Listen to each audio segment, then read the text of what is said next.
బాధ్యత కూడా నా పైన ఉంది. ఎప్పుడు కూడా చాలామంది మాట్లాడారు 140 జియో 142 జియో గురించి. ప్రభుత్వం ఎక్కడా కూడా దాంట్లో ఏ ఒక్క విలేకరికి కానీ, చిన్న కానీ పెద్ద కానీ, ఫోటోగ్రాఫర్ కానీ, ఎడిటర్ కానీ ఎవరికి ఇవ్వద్దని ఎక్కడ జియోలో లేదు. ఎవరికి ఇవ్వద్దని లేనే లేదు జియోలో. మీరు 96 జియో చదివారా? దాదాపు 20 సంవత్సరాల అమల్లో ఉంది. సేమ్ జియో 140. మీకు 2 జియోలు ఇస్తాను, చదవండి. మీరు 2 జియోలు ఇస్తాను, 142 జియో 2 చదవండి. గతంలో ఆ జియో ప్రకారం మైట్ ఈజ్ రైట్ ఉండేది. ఎవరు శక్తివంతులైతే వాళ్ళకి ఎక్కువ అక్రెడిషన్స్ వచ్చేటివి. ఇప్పుడు ఒక హక్కుగా ఇస్తుంది 142 ప్రకారం. ఈ 142లో మీకు ఒక హక్కుగా అక్రెడిషన్ వస్తుంది, అందరికీ సమంగా వస్తుంది. బట్ మనం ఏంటంటే పాత్రికేయులు ఎప్పుడు కూడా అందరూ విషయాలు పట్టించుకున్నా కానీ మన విషయాలు పట్టించుకోము. చిన్న చిన్న సింపుల్ ఇష్యూస్. ఇక్కడే నేను ఒక సమావేశం పెట్టి అవగాహన కల్పించాను 142 జియో పైన. బాబు ఇవి అప్లోడ్ చేయాలి, ఇవి అప్లోడ్ చేస్తే మీకు వస్తుందని ఇక్కడే ఒక సమావేశం పెట్టాను. అందరూ ఆవేశంగా వెళ్ళిపోయారు, మాట్లాడారు, వెళ్ళారు. తర్వాత మరీ కూడా 2-3 సార్లు దానికి అంటే సవరణలు చేస్తూ మీరు ఇవి అప్లై చేసుకోండి అని చెప్తూ వచ్చారు. కానీ మనం అందరి విషయాలు పట్టించుకుంటాం కాబట్టి మన విషయాలు పట్టించుకోం. ఎవరు కూడా సరిగా అప్లోడ్ చేసుకోలేదు. చిన్న చిన్న విషయాలు 24 గంటలు కష్టపడతాం, 24 గంటలు వార్తలు రాస్తాం, ప్రెస్ క్లిప్పింగ్స్ అప్లోడ్ చేసుకోలేదు మనం. It's a very simple issue. కానీ దానివల్ల ఒక 500-600 మంది రాకపోయినారు. మన భాష గారు చెప్పినట్టు పక్క జిల్లాలో 515 వచ్చిన 170 వచ్చినాయి అంటే ఒక్క ప్రెస్ క్లిప్పింగ్స్ ఒకటి అప్లోడ్ చేసుకుంటే ఇంకొక 500 మందికి పెరిగేటివి, లేదా ఇంకా 600 మందికి పెరిగేటివి. ఆ చిన్న ఇష్యూ కదా, అందరూ వార్తలు రాస్తారు కదా, డే అండ్ నైట్ వార్తలు రాస్తారు కదా, చేసుకోలేకపోయినారు. అట్లనే ఒక పత్రిక చిన్న ఏబీసీ ఉంటే ఏబీసీ, లేదా ఏబీసీ లేకపోతే GST returns, CA with GST returns అడిగినారు. అది కూడా చాలా సింపుల్ ఇష్యూ. జిఎస్టీ రిటర్న్స్ వల్ల మీకు ఎటువంటి ఇబ్బంది లేదు, చిన్న పత్రిక కానీ పెద్ద పత్రిక కానీ. ఆ రిటర్న్స్ ఇస్తే కనుక మీ సర్క్యులేషన్ ఎంత ఉందో తెలుస్తుంది. సర్క్యులేషన్ ఉన్న వాళ్ళకి ఇంకా ఎక్కువ వస్తాయి అక్రెడిషన్స్, మీ హక్కుగా వస్తాయి. దాంట్లో నంబర్ ఆఫ్, ఇప్పుడు అన్నారు జయరాజ్ గారు ఏదో 25,000 పత్రికలు సంథింగ్ ఏదని, దాంట్లో 5,000 నుంచి ఉంది సర్క్యులేషన్. 5,000 నుంచి ఇస్తున్నారు. పాత జీవోకు ఈ జీవోకు తేడా ఏమీ లేదండి. గత జీవోకు ఈ జీవోకు ఒకే ఒక జిఎస్టీ రిటర్న్స్ మాత్రమే యాడ్ చేశారు. నవీన్ చెప్తా.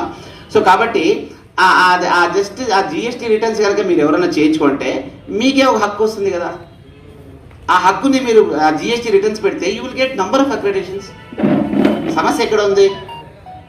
కాబట్టి ఆ జిఎస్టీ రిటర్న్స్ ఈ రోజైనా రేపైనా ఖచ్చితంగా భవిష్యత్తులో చేసుకోవాల్సిందే. ఎందుకంటే ఇప్పుడు మీరు న్యూస్ ప్రింట్ కొంటున్నారు, ఎక్కడో కొంటున్నారు, జిఎస్టీ రిటర్న్స్ కట్టమంటే అధికారికంగా మీకు న్యూస్ ప్రింట్ వస్తుంది, సబ్సిడీ వస్తుంది, అన్నీ వస్తాయి కదా. సో కాబట్టి నేను ఎవరి గురించి మాట్లాడటం లేదు, ఎవరి గురించి తప్పుగా నేను అనట్టలేదు. గతంలో మాన్యువల్గా ఉండేది.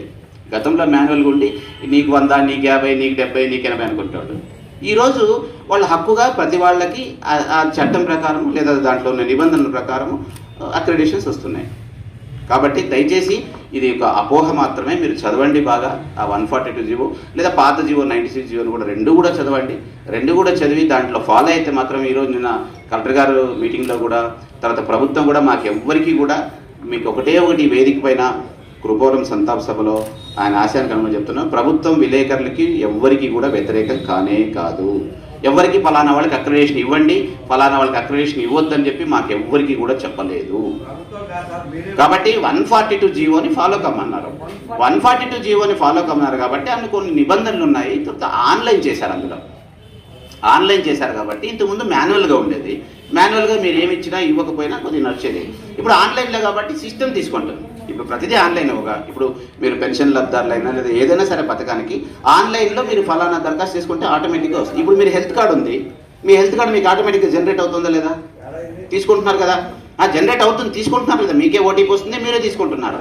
సో అక్రెడిషన్స్ కూడా మీ కార్డు మీరే తీసుకుంటారు, మేము ఇచ్చేది కాదు. మీ కార్డు మీరే జనరేట్ చేసుకొని అక్రెడిషన్స్ కూడా ఎవరికి ఓటీపీ వస్తుంది, మీరే జనరేట్ చేసుకొని మీరే కార్డు తీసుకోవచ్చు అర్హత మేరకు.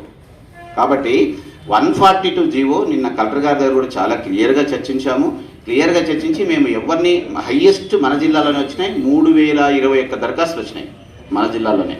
408 media organisations. Do you believe in? మన కర్నూలు జిల్లాలో 408 మీడియా ఆర్గనైజేషన్స్ ఉన్నాయి అని మాకు తెలిసింది. మీకు అందరూ కూడా చాలామంది తెలుద్దాము 408 ఆర్గనైజేషన్స్ ఉన్నాయని చెప్పేసి.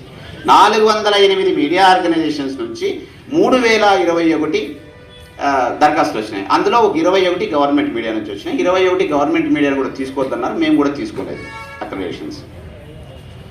ఆ 3021లో మేము ఏ ఒక్కరిని కూడా రిజెక్ట్ చేయలేదు. మేము అదే చెప్పాము, ఇంకోసారి కూడా క్లారిటీ ఇస్తున్నాము. 3021 దరఖాస్తుల్లో ఏ ఒక్క దరఖాస్తుని కూడా మేము అక్రిడేషన్ ఇవ్వము అని రిజెక్ట్ చేయలేదు. అన్ని దరఖాస్తుల్ని మేము ఏవైతే మీరు డాక్యుమెంట్స్ పెండింగ్ ఉన్నాయో హోల్డ్ చేశాం. మీరు డాక్యుమెంట్స్లో రీఓపెన్ అయిన తర్వాత మీకున్న డాక్యుమెంట్స్ కనుక మీరు అప్లోడ్ చేస్తే ఇమ్మీడియట్గా మీకు కార్డ్ జనరేట్ అయిపోతుంది, సిస్టంలోనే జనరేట్ అవుతుంది. అది నేను ఇచ్చేదో లేదా ఇంకోరు ఇచ్చేదో ఏమి ఉండదు. అందులో సిస్టంలోనే ఆటోమేటిక్గా ఎలిజిబిలిటీ ప్రకారం వచ్చేస్తుంది. కాబట్టి దయచేసి మిత్రులకి నేను ఇంకోసారి కూడా అవగాహన సదస్సు పెడతాను. ఆ అవగాహన సదస్సు సైట్ 4-5 తేదీల్లో రీఓపెన్ అవుతుందన్నారు.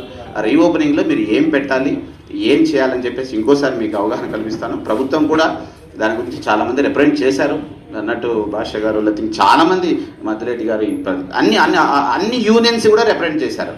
అన్ని యూనియన్స్ రిప్రజెంట్ చేసిన తర్వాత 142 జీవోలో చిన్న చిన్న నిబంధనలే ప్రెస్ కటింగ్స్ నవీన్ అన్నట్టు బతి నవీన్ ఎందుకు చేసుకోలేకపోయినారు? ప్రెస్ కటింగ్ చేస్తే 600 మంది ఎలిజిబిలిటీలోకి వస్తారు. చెప్తా, ఓకే, ఒక్క నిమిషం చెప్తా. ఓకే, మీకు ఇది ఒకసారి ఈ సమావేశంలో కాదు, నేను అందరూ మాట్లాడారు కాబట్టి చెప్తున్నాను. నేను మరీ మీకు అవగాహన సదస్సు పెడతా.